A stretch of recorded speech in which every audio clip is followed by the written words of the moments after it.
Good evening, I'm your host, Jack Remington, of the Jack Remington NFL channel. My father-in-law got back from Jackson, Tennessee last night. He bought me this shirt as a gift. Jackson, Tennessee is probably the first place they ever had the Hard Rock Cafe franchise brand in the United States. So now I got one of their shirts. I collect these and wear them when I work out and everything. Let's get right to it.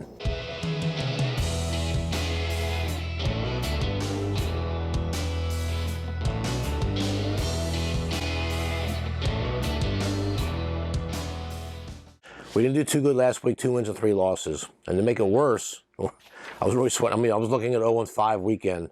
Our lost the first 2 games, and Dallas laying an egg was one of them. I smelled a shutout, like I said in the other video. And yeah, I was right for 56 minutes, but it was the other team that was shutting out my team. That was an unbelievable turnaround of events for the toothless Denver Broncos. They look like the world beaters I kept saying the Cowboys were looking like. So we'll talk about those teams later. 2 wins and 3 losses. We have 10 people in our little informal pool on the pregame.com. I finished in first place for the week. I'm the only one that got 2 wins. 2 other guys got 1 win. One guy had a tie, something pushed somewhere. And so the other 6 people, they went 0-5. So you know, Jacksonville beat Buffalo. Tennessee beat the Rams. I mean, a lot of upsets last week. Falcons upset the Saints. I mean, there was a lot of upsets last week. And then just the other night, Miami conquered Baltimore. So this is filming on Saturday. I got to get this video out. Bear with me. Even despite our bad week at 2 and 3, we're still 30 wins, 14 losses, and 1 push. We fell out of first place with the simulator, but we'd still be in the top 20. We're still in the money.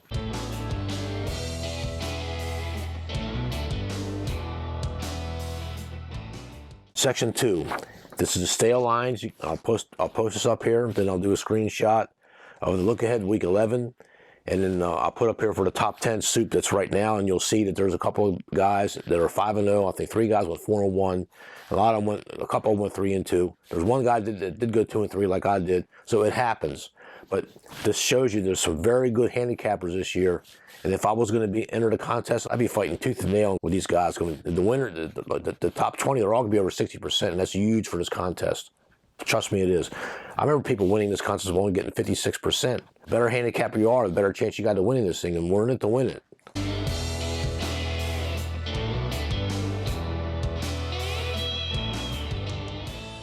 This week's SUPE picks. This is what you're here for.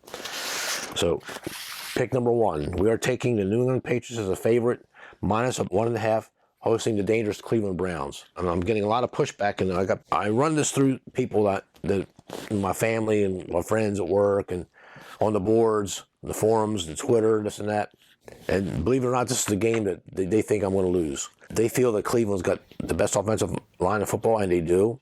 They got Myles Garrett, and they got someone in the Clowney. They got other people in the defensive line, and they're formidable, and they are. However, both Baker Mayfield and Myles Garrett are on the injury report, and their injury reports are a mile long. So I'm taking the healthier team, which is the Patriots. Oh, then Mac Jones, he grabbed my ankle. Well, Mac Jones thought he had the ball.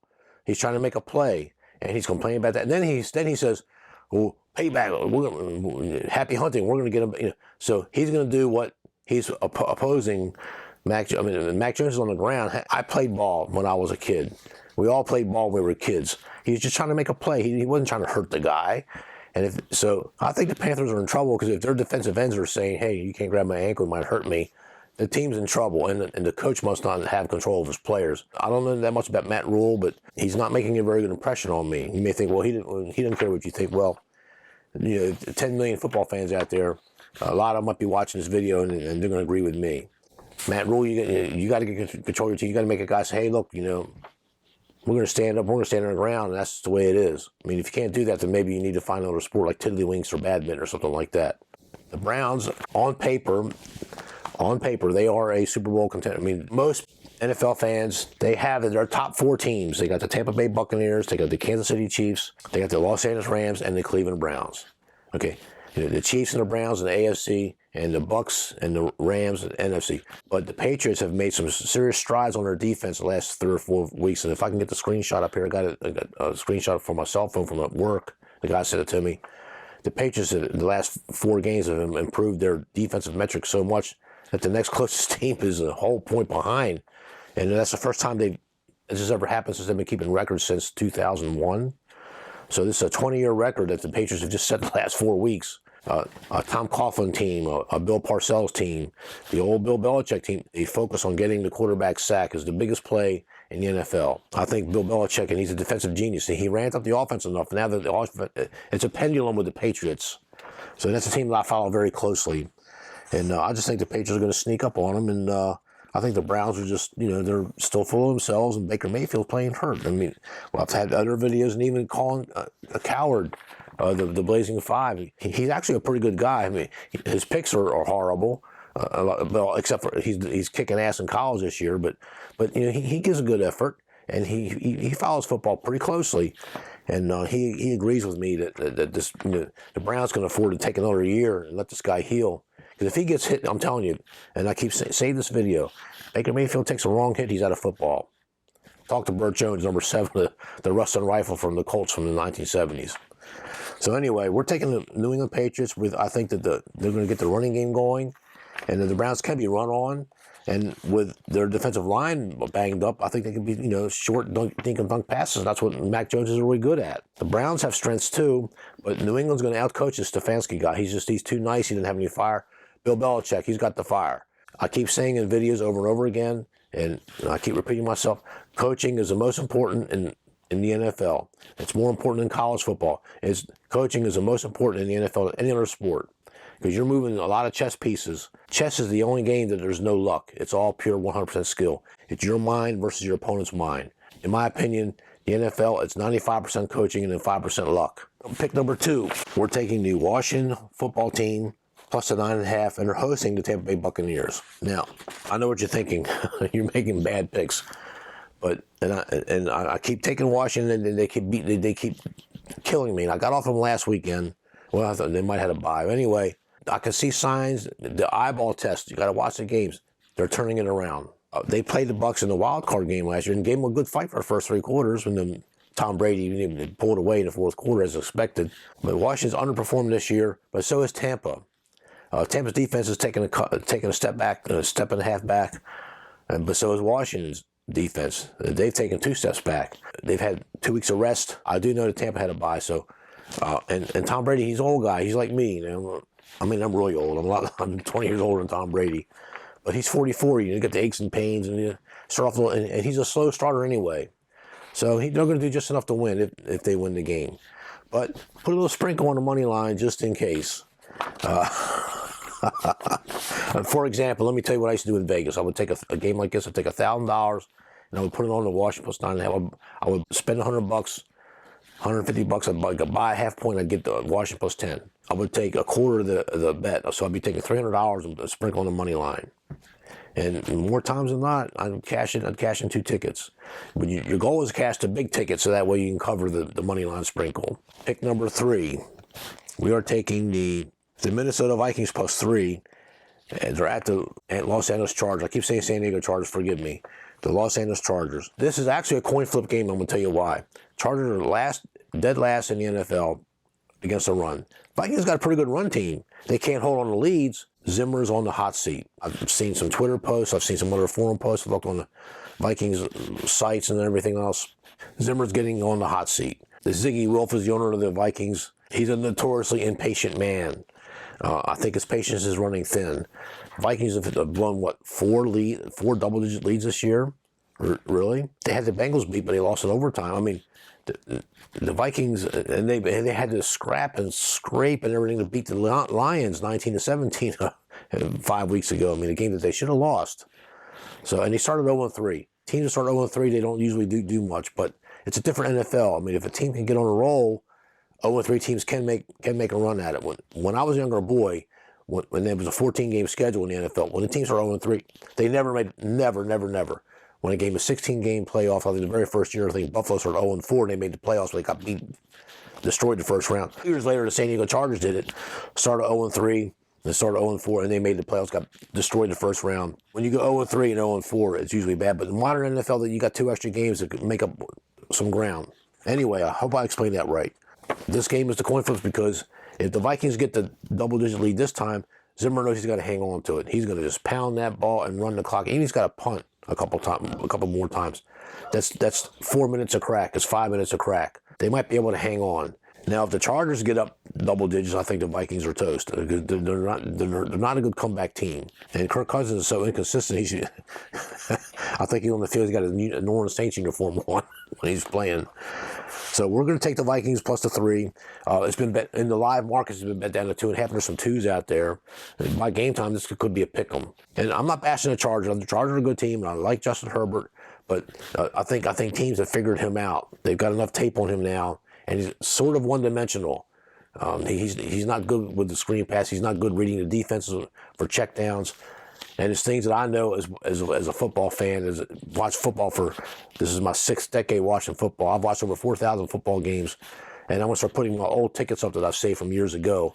We didn't have cell phones. They would had a copy machine for 10 cents. That would put the tickets on the copy machine. And I found some of those files in one of our old computers looking for a photo for one of our daughters. Pick number 4, we're taking the Denver Broncos -3, hosting the Eagles. Well, if you watched the Dallas game last week, you see what Denver is capable of doing. All of a sudden now they're a real bona fide contender. They had the false record the first 3-0, then they started losing a bunch of games. They couldn't score. Offense looked terrible. Bridgewater's kind of shaky. That coach, he must have lit the fire on their rear ends in the locker room or on the practice field. He did something. This is a completely different Denver team I saw. They were lights out. If they just play half of that intensity, they'll beat this Eagles team going away. Could be another blowout, but the other way. I'm taking Denver this time. Eagles, they had no pass rush. Their offensive line's falling apart. They have injury list a mile long. They got that Justin Hurts guy, that quarterback that runs around. He's okay. A team like the Eagles that's rebuilding after the Super Bowl win a few years ago, they beat my Patriots. They don't even belong on the same field. They're a mile high. I think Denver's got too much going for them to lose this game, and they'll cover this 3. Number 5, we're taking the Las Vegas Raiders plus the 2.5 versus the Kansas City Chiefs. They split last year, but the road teams won both times. And the Kansas City's on the road again. Everybody said, "Oh, the Kansas City turned it around. They just beat Green Bay, but they're a great team." Green Bay is a great team, and all the Raiders, they're finished. They had the John Gruden controversy. They had the guy with the DUI killed a lady and her dog in the car. Now they got the guy with the he's going to shoot people in the video, and they cut him. Two defensive starters, they're done. They got too much drama. That statement would be true, that the Raiders have had more off-field distractions than any other team combined for the rest of this year. The Raiders have had some horrible off-field distractions. But they rallied pretty well behind their interim coach, who's been in the business longer than I thought he was. And he's a pretty good guy. And he knows how to win over the locker room. The players play hard for him like they did for John Gruden. They respect him. They may even respect him more. And they won their first couple of games when he was interim coach. But they laid an egg against the Giants. Well, they were winning the game, and they had to pick 6, and the Giants ran all the way back, and you could see the Raiders just kind of mail in after that. Okay, so they laid an egg. Okay, but they're looking ahead to this game. Okay, they're looking ahead. They know they got Kansas City on deck, and these teams just don't.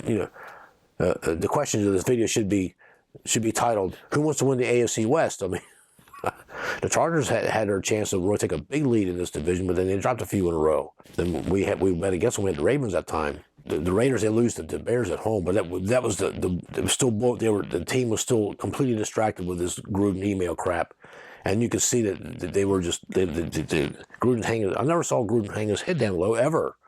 I mean, Gruden's a pretty tough guy, and we were watching this game. Is he alive? Take a needle like the Three Stooges through the TV screen and poke him and wake him up, But yeah, we understand now what's going on. We didn't know then. So now no one's stepping forward in the AFC West. Now maybe the Broncos are going to step up now, but they opened the door. All these other teams, the Broncos, the Raiders, the Chargers, they left the door wide open with several losses. Now the Chiefs could sneak back in this thing, and they could come back and win the division. They could. I mean, they're that dangerous on offense. Defense, they're looking good at times. They're trying to get it back. I mean, they're not going to. Okay, we quit. The Chiefs are trying to turn it around. We're going to take the Raiders in the 2.5. We're looking for an upset here. While I'm thinking about it, this is section 3. The 5 picks are the Patriots -1.5, Washington football team plus 9.5, the Broncos -3, the Vikings +3, and the Raiders plus 2.5. Those are our 5 best bets. That's what if I was in Vegas right now, I'd be at the window buying those tickets, and I would put it on the screen for you. But I've made my selection on pregame.com. We'll do that first before I make the video, so I already got everything ready to go.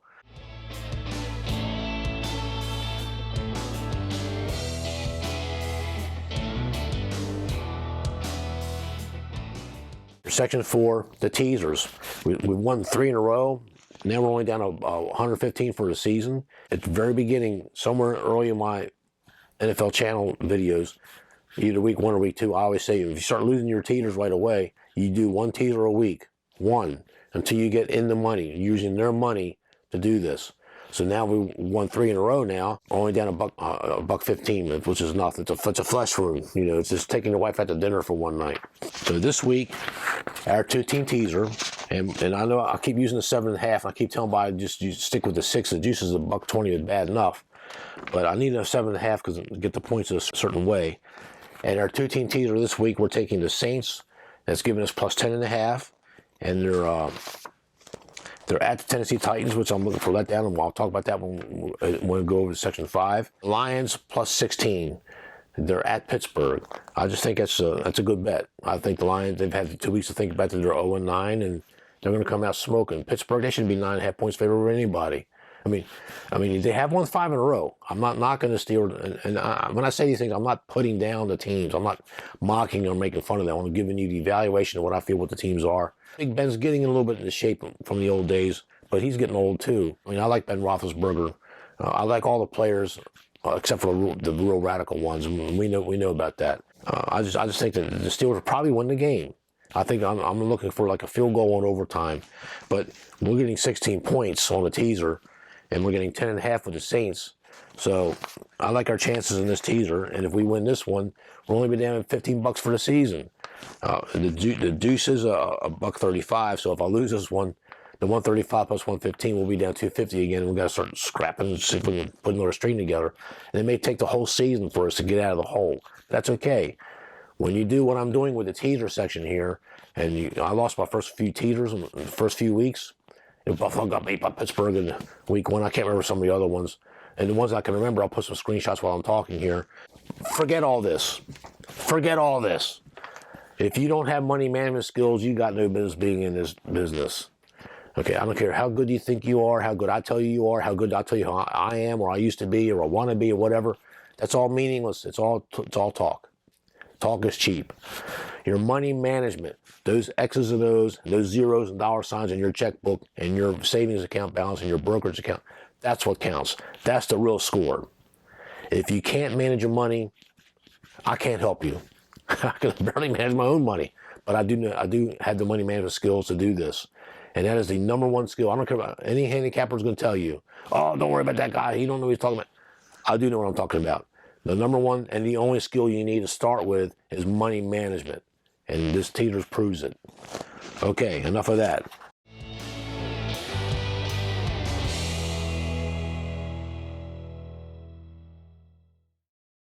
Section 5, all the other games. I got to wrap this up. So let me start this Section 5, other games. Home underdogs this season. There are 20 wins, 30 losses, and 1 push. It's not good. And last year, home dogs were terrible too. Road teams have won 70, and they're beating the home teams by 65. But okay, last week helped a lot.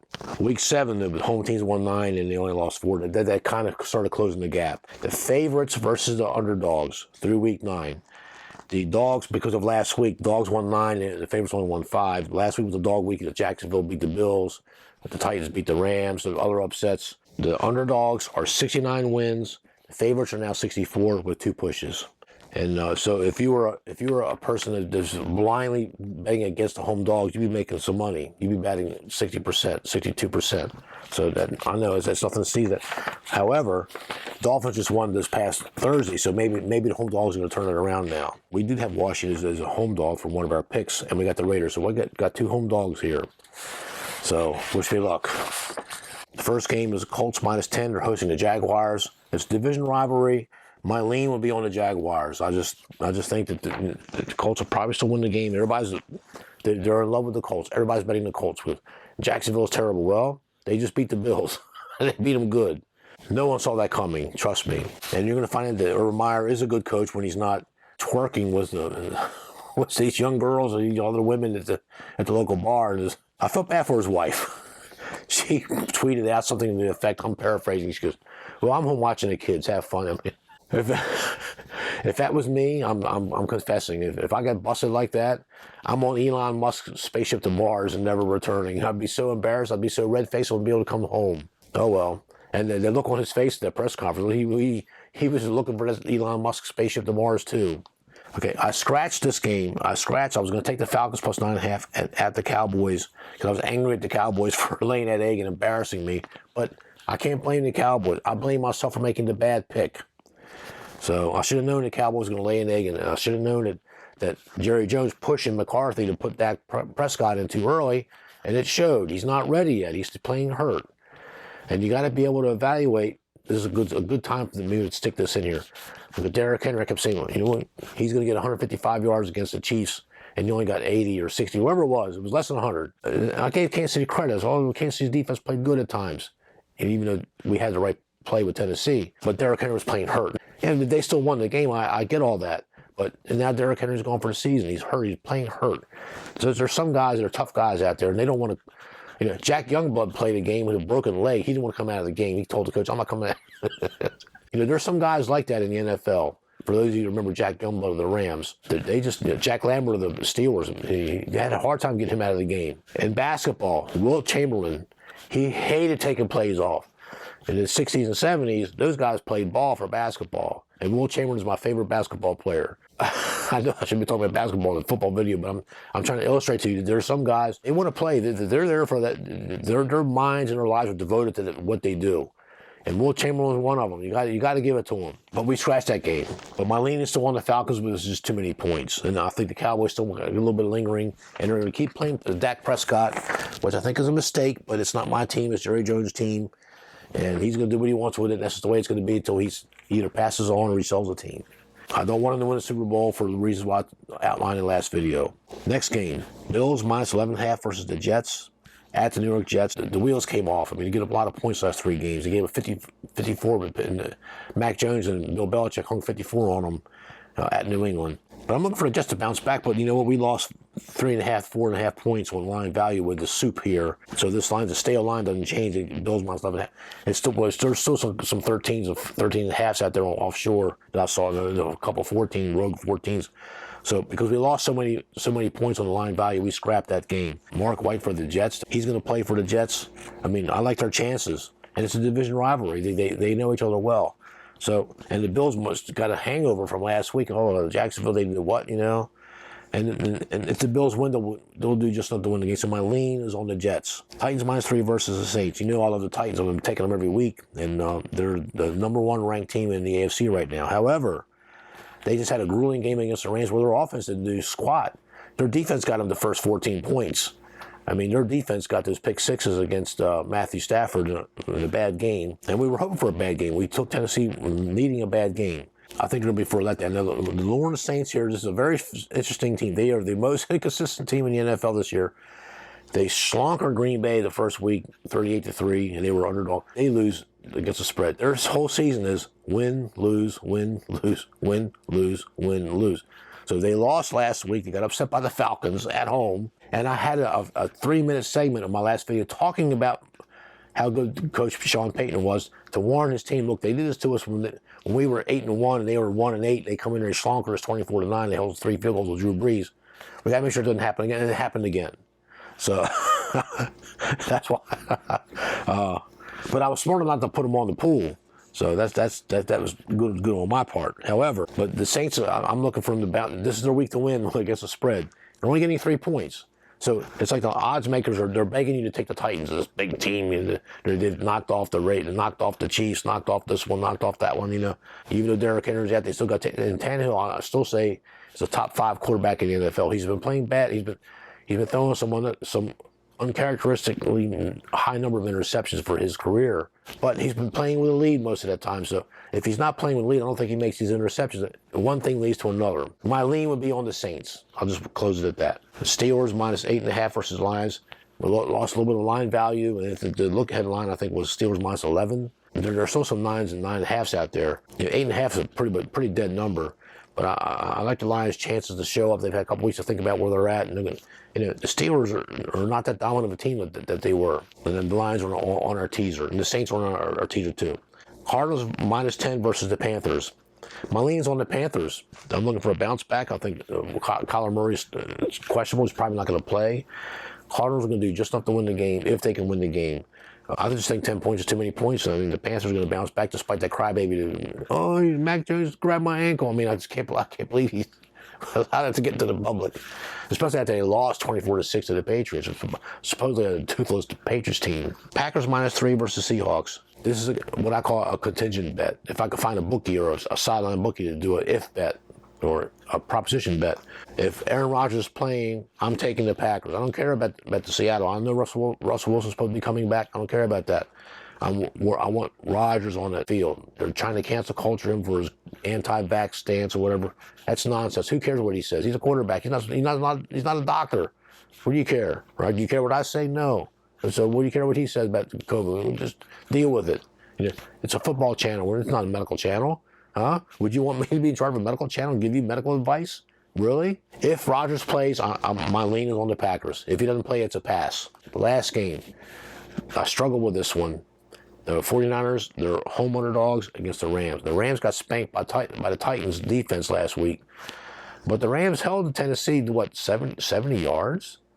I mean, I couldn't believe when the guy was telling me it worked. The Titans offense didn't do squat. And looked it up, and they didn't do much. They were right. So the Rams defense, the Rams still played a competitive game. It's just pick sixes killed them. The 49ers, I know I said this last week. If they lose that game and they lost it last week against the Cardinals, their season's over. Well, yeah, the Rams lost, the Cardinals lost, 49ers lost, and I think the Seahawks were off. So the 49ers didn't lose that much ground. So I guess in their minds, if they can win this one and turn their season around, they might get back in it for, they would be an 8-9 wild card team if the teams keep beating each other up and the schedule falls that way. However, and I'm going to play the clip for you here, even though I shouldn't be doing this, and the video's getting long-toothed. I looked at all 32 team websites, and even the ones that had a bye. I wanted to see what just for 60 seconds, just see what they had to say, what the headlines were, what they were focusing on. And the San Francisco 49ers was the only team in the NFL that didn't talk about the week's upcoming game. There was not one blurb about, oh, we got a rematch with the Cardinals, and we went for it twice on fourth down, didn't make it. What's going to turn? I didn't see none of that. None of that. It's like, oh well, we got to play the Cardinals. It's like they weren't focused on that game, and you know what? And my instincts told me not to take that game, and I lost. The only concern I have about the San Francisco 49ers, as a local on their site, when I got them looking up Kyler Murray on the Arizona Cardinals website, I don't see not one article, not one reference about this week's game. It's like they're not worried about it. So that gave me pause. And with Kyler Murray being questionable and probably not going to play, I'm going to go with the 49ers. I know I should have my head examined. They can't win at home. That means, if they lose this game here, it means they've lost the last 11 out of 12 home games or so, or 12 out of 13 home, wherever it is. Okay, they won one home game last year. They haven't won any this year, and the season's half over. I'm going to take them, and they played once already, 17-10, and there was two plays. They had 4th and goal, and they went for it instead of kicking a couple field goals. They went for it, and one was 4th in the size of my finger, and they didn't make it. The Cardinals stopped them. My instincts told me stay away from this game, but my lean is on the Rams. 81% of the money. My friend told me he keeps it for sports insights. He does these graphs and the public bets and stuff like that. 81% of the money is coming on the Rams. And that's usually a good sign for the home underdog, but the 49ers are so bad and their defense is so broken. And Matthew Stafford, if he gets mad and they're bouncing back from that embarrassment against Tennessee, they think, we're going to light this team up. Let's solve the 49ers problem for them because they are a division rival. The Rams can kill two birds with one stone. They can get back on the winning track and regain their standing in the NFC conference, and they can get rid of a rival. If they destroy the 49ers here, they don't have to worry about them the rest of the year. So they don't have to worry about them in the playoffs. My lean is on the Rams. So I'm going to close this video out, and I'm going to say the last 2 weeks, the home favorites are 4 wins, 15 losses, and 1 tie. So like I said, the home teams and home dogs are just not cutting it this year. They didn't cut it last year either. So that's it, folks. I wrapped it up. Thank you. Entertainment only. Stay within your means. Manage your money. Manage your money. I shouldn't have cursed. I'm sorry I cursed. Manage your money. Manage your money properly. You think, yeah, but I had a chance to pick up 500 if I hadn't listened to that guy. He told me to do unit betting and manage your money. But that's okay. But you could have lost that $500 too. You know, that's your car payment, or that's your utilities for the month. You know, manage your money. Try to have a bankroll. So keep your money, keep your football money, your NFL handicapping money separate from everything else. Don't commingle it. When I did that, I did very well. Keep that money separate, and your spouse is gonna, I need $300 for this, and I need $800. You tell her no. This is your bankroll, and it's you got to be tough. You got to stand your ground and say, no, this is just for football only. And you can get to a point where if you reach a certain goal and you've doubled your money, you've tripled your bankroll, then you can slice off, just do 10%. You give her 10%. Here's 10%, go away. You know, and she'll go away. If you got to manage your money, I mean, I'm speaking from experience. I'm not reading a book, or I'm not listening to other handicappers on pregame.com or anywhere else. This is my experience. When I would go to Vegas, and you can talk to my wife if you ever meet her, I left my credit cards home. I prepaid everything, and that way I couldn't take a credit card in case I had a bad week. And then get on a credit card and it just snowballs. It just never seems to work. When you got cash money and you go to that window and you put the cash up there, and then you got your ticket. That's your value, and you gotta hope you got a good ticket. This thing online and credit cards, man, it's the kiss of death for a lot of guys, and it hurt me too. And I'll get them Sunday night and I'll lose that game. Oh, now I'm gonna triple up and get them on Monday night and lose that game too. Now you're really in the hole, and then it takes 3 weeks to get that back. Money management, number one. That's your takeaway from this video. Always great day to be an American. Say hello to Ken Norton and Muhammad Ali. I'm going to get a Marvin Hagler picture fit in here somewhere. Sugar Ray Leonard, Roberto Duran. I love the boxers of the 60s, 70s, and 80s. Larry Holmes. These guys were great. I used to box when I was younger. I wasn't very good, but it got me in shape, and I held my own. And the Beatles, the hardest working band in the history of music. They had 5 #1 hits on the chart at the same time. It's never been even closely being repeated anywhere, and it never will be. Entertainment, the National Football League. Entertainment only. We're NFL football fans. Thank you. Like this video. Leave some comments. I'm starting to get some comments. I answer every comment personally. I don't get my daughter to do it. I don't hire anybody. I love to hear from the guys. If I make a bad pick, let me know. If you ask about a team, I'll tell you. So thank you, and enjoy the games. Have a good day. Thank you.